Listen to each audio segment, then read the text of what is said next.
बिस्मिल्लाहिर्रहमानिर्रहीम। खातिन हज़रात, मैं हूँ अख्तर अब्बास और आप सबको मेरा सलाम पहुँचे। अतिया सुल्ताना ने पूछा है कि सर मैं एक अराई फैमिली से ताल्लुक़ रखती हूँ और मेरे लोग तो बहुत अच्छे हैं, पर मेरी दोस्तें मुझे कभी कभी छेड़ती हैं प्याज के नाम पे। मैं जब घर में ज़िक्र करती हूँ तो कोई मुझे नहीं बताता कि ये क्या मसला है, तो प्लीज़ मुझे ज़रूर गाइड कीजिए। बेटा बहुत ज़्यादा तो खैर मैं भी नहीं जानता, लेकिन चूँकि जो अराई फैमिलीज़ हैं इनके बारे में कहा जाता है कि ये ज़मींदार हैं और सबसे ज़्यादा इन्होंने ज़मीन को काश्त किया, और ज़मीन में जो सब्ज़ियाँ और फल और ख़ास तौर पे जो खेती खाने की चीज़ें हैं वो इन्हीं के दम कदम से हैं। और सबसे ज़्यादा मशक्क़त करने वाले, मेहनत करने वाले, बड़े son of the soil loyal लोग होते हैं। इनके बच्चे पढ़ने में भी बहुत अच्छे होते हैं, आगे निकल जाते हैं। लेकिन जो एक कमज़ोरी है, शायद आपस में ये उतने बाइंडेड नहीं होते जितने लाइक अगर म्यू बरादरी है या पठान है या जट फैमिलीज़ हैं या बाकी फैमिलीज़ हैं जो बरादरी हैं, उनकी आपस में बाइंडिंग ज़्यादा होती है। अब प्याज का मामला ये है कि हमने अपने बचपन में भी देखा कि जो गांव के लोग थे तब सालन कम पकता होता था और अचार बनता होता था, और दोपहर में आराम से सब ने ये प्याज, अच्छा ये प्याज पाकिस्तान का नहीं है, ये प्याज अफ़गानिस्तान का है। इस वक्त जो प्याज आ रहा है ये अफ़गानिस्तान से आ रहा है, और ये जो प्याज है ये बलूचिस्तान का है। आप सोचें बलूचिस्तान इतना बड़ा रकबा है, तो मेरा रब बड़ी कमाल, बहुत ही कमाल ज़ात है। तो उसमें सब्ज़ियाँ, इस वक्त जो सब्ज़ियाँ आ रही हैं वो कचलाक से, चमन से, और ये ज़ियारत उस इलाके से आ रही हैं। जब यहाँ नहीं हो रही होती वहाँ पैदा हो रही होती हैं। ओके, हदीस के अल्फाज ये हैं कि जब तुम किसी नए शहर में जाओ तो वहाँ जाकर प्याज खाओ, और वो प्याज तुम्हें वहाँ की जो बीमारियाँ या जो वबाएँ होती हैं उनसे बचा लेता है। ये अभी तो साइंस हमको बताती है कि जब हर शहर में एक वायरस, कोई ना कोई वायरल चल रहा होता मामला, तो ये मेरे रब की कमाल नेमत है, कमाल कुदरत है कि ये आपके जिस्म को, बॉडी को वो जो एंटीबॉडीज़ है वो दे देती है, और आप उसके लिए बहुत उस वबा से बच जाते हैं। लाइक प्याज को, इसकी इंटेक दुनिया भर में है, पाकिस्तान में भी है, लेकिन इसकी इंटेक थोड़ी और आपके जिस्म में जानी चाहिए। सुबह नाश्ते में जो अंडा बने उसके अंदर आप अंडा आमलेट जब बनाते हैं, तो हम जब यूनिवर्सिटी में पढ़ते तो भुर्जी बनती थी, वो फल्ला छोटा छोटा प्याज काट के, और वो कई के अंडों की बनती थी और चम्मच से और मुँह ज़बानी खाई जाती थी। घरों में भुर्जी कम बनती है, घरों में आमलेट बनता है फीका सा, बेस्वादा सा, बच्चे भी शौक़ से नहीं खाते, हम मेहनत ही नहीं करते।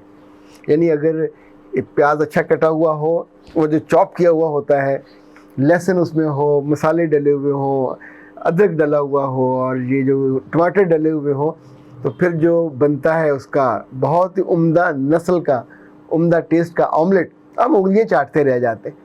बाबा लोग, दिन का आगाज़ तो अच्छे खाने से करना चाहिए। अच्छा, इसी तौर पे दोपहर में फिर जो भी आप खाना खाएं उसमें प्याज को ज़रूर डालना चाहिए। और बल्कि अगर आप कभी अच्छे होटल्स को देखें तो अब तो हर जगह सैलेड अलग से दिया जाता है, तो सैलेड में प्याज नुमाया इंग्रेडिएंट होता है। वो पैकिंग वाले में सलाद हो, अच्छा आप किसी भी अच्छे, ये जो बर्गर आप पैटी खाएं, बर्गर खाएं, तो उसके अंदर भी, इवन पराठा रोल हो तो उसके अंदर भी आप देखेंगे कि प्याज ज़रूर होगा। प्याज दवाई नहीं है, प्याज खुराक है। प्याज किसी ज़माने में तो मुकम्मल खुराक माना जाता था।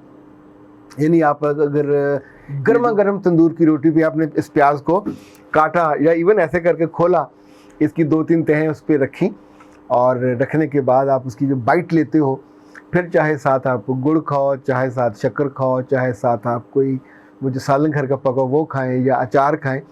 इनफैक्ट अपने ज़ुबान के टेस्ट बर्ड्स को भी टेस्ट देते रहना चाहिए। पर ये तो आपका सेफ़ गार्ड है, और सेफ़ गार्ड आपकी सेहत के लिए लाजिम है। नए शहरों में जाएं, नए मुल्कों में जाएं, नए घरों में जाएं, ज़रूर लिया करें। और बाद लोग तो इसका इतना अच्छा काटते हैं लच्छे के साथ, और मैंने उनको खाते भी देखा मज़े से। उसके ऊपर वो लीमू निचोड़ लेते हैं, थोड़ा सा नमक डाल लेते हैं, और वो पूरा लच्छा मुंह में डालते हैं। आई डोंट नो बाकी शहरों में है कि नहीं। लाहौर में एक चीज़ है, वो है चिकड़ छोले, और चिकड़ छोले बहुत नरम होते हैं, इसके अंदर घी भी नहीं डालते, और वो जो चने आपको देते हैं उसके साथ अलग से सैलेड, उसमें प्याज और उसमें یہ جو بند گوبھی اور لٹرم پٹرم سب ایسے وہ لچھے بھر بھر کے دے رہے ہوتے ہیں، لچھے بنے ہوئے ہوتے ہیں. تو اس کو کھانے کا طریقہ بھی باقی کھانوں سے فرق ہے. وہ لچھا منہ میں ڈالنے کے بعد پھر پیچھے آپ اس نان کا یا اس کا لقمہ لیتے ہیں. اچھا، جب میں آپ کو کچھ چیزیں بتا رہا ہوتا ہوں تو یہ صرف معلومات نہیں بڑھا رہا ہوتا، اس کو استعمال کیا کریں. اور استعمال کرنے کے ساتھ اچھا ایک بات بتائیے، اگر گجر اس بات پہ پریشان ہونا شروع ہو جائیں کہ ہائے میرے ابا میرا اماں دودھ بیچتے تھے یا دودھ دھوتے تھے، یا جٹ اس بات پہ پریشان ہونا شروع ہو جائیں کہ ہمیں کہتے ہیں کہ یہ ذمہ دار ہیں، جس کو میرے رب نے جو کام دے کے بھیجا اس کو وہی کام کرنا چاہیے. چکوالیوں کو اور جیل والے لوگوں کو فوج میں ہی جانا چاہیے، وہ بنے اس لیے مارشل ریسیں ہیں وہاں. جو آبادیاں ہیں کھلے میدانوں کی، جہاں پہ دریا بھی بغیر کناروں کے وہ چوڑے ہو کے میلوں چوڑے ہو کے چلتے ہیں، وہاں فصلیں ہوتی ہیں اور وہاں بڑے دل والے اور محنت کرنے والے اور تھوڑی نزاکت والے لوگ ہی سوٹ کرتے ہیں. اچھا، پہاڑوں میں مجھے کشمیر جانے کا بہت موقع ملتا رہا. کشمیر کے لوگوں کو کھیتی باڑی کا بالکل شوق نہیں ہے. چند لوگ ہیں ان کے پاس زمین بڑی شاندار ہے. چند لوگ ہوتے ہیں جنہوں نے ایون پہاڑوں پہ بھی یہ جو مکئی ہے اور چھوٹی چھوٹی جگہوں پہ قطعے بنا کے، یعنی ایسے ایسے ایسے کر کے اس میں چیزیں اپنے گھر کی پوری اگائی ہوتی ہیں. باقی سب کے پاس سونے جیسی زمین ہے، وہ پھل کا بوٹا بھی نہیں لگا سکتے. یعنی کہ خضرو وہاں آلوچا ہو گیا، نارنگی ہو گئی، یہ خوبانی ہو گئی، اپنے آپ اگائی تو اگائی. پر اگر آپ چلے جائیں ادھر آگے جو سوات اور ناران کا گان سے آگے، تو وہاں لوگوں کے باغات بھی ہیں، لوگوں نے ان کو پودوں کو باقاعدہ اگایا، سڑکوں پہ اس کو بیچتے ہیں. جہاں جہاں آپ ہوتے ہیں انفیکٹ اس زمین کی ضرورت پوری کرنے کے لیے، اس علاقے کی ضرورت پوری کرنے کے لیے رب نے آپ کو بنایا ہوتا ہے. اب شہروں میں ہیں تو چھوٹے چھوٹے کاموں کے لیے لوگ ہیں، کلر کو بننے کے لیے اور مشقت کرنے کے لیے اور سامان بیچنے کے لیے.